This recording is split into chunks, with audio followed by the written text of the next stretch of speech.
అమరావతి రాజధానికి చట్టబద్ధత కల్పించేందుకు జరిగిన చర్చకు రాకుండా పారిపోయిన ద్రోహి జగన్ అని విమర్శించారు మంత్రి నిమ్మల రామానాయుడు.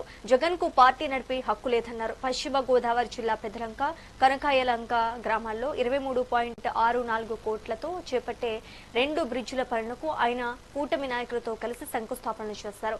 ముందుగా ఆయా గ్రామాల ప్రజలు పెద్ద ఎత్తున పాల్గొని మంత్రికి ఘన స్వాగతం పలికారు. ఈ సందర్భంగా రాష్ట్రంలో అభివృద్ధి సంక్షేమం పరుగులు పెడుతున్నాయంటే కూటమి వల్ల మాత్రమే అని మంత్రి అన్నారు.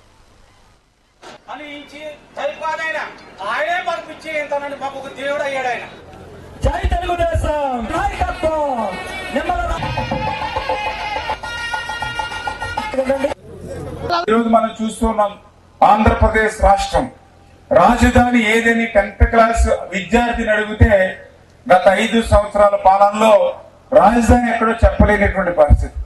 చదువుకునేటువంటి పిల్లవాడిని మీ రాజధాని ఏది అంటే చెప్పలేని పరిస్థితి. మళ్ళీ ఈరోజు మనం అధికారంలోకి వచ్చాం.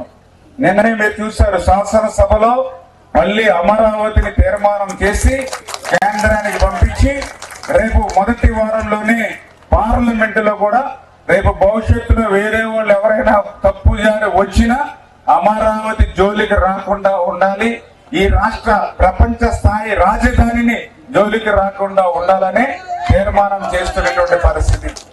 ఎందుకంటే అధికారం లేనప్పుడు ఒక రకంగా ఉంటుంది ప్రతిపక్షం, అధికారం ఉన్నప్పుడు ఒక రకంగా ఉన్నారు. ఎందుకంటే నేను కూడా చూస్తున్నా, ఆ రోజు 2014-19లో నేను ఎమ్మెల్యేగా ఉన్నా. ఆ రోజు జగన్మోహన్ రెడ్డి గారు ప్రతిపక్షంలో ఉన్నారు.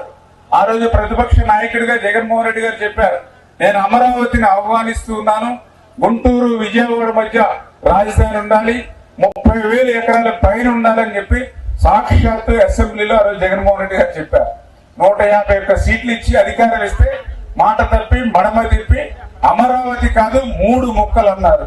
ఓకే, పోని మీరు 3 ముక్కలు అన్నారు. పోనీ 3 ముక్కల్లో ఎక్కడైనా ఒక ఇటుక ముక్క పెట్టారు? ఎక్కడైనా 5 సంవత్సరాలు అయిపోయింది.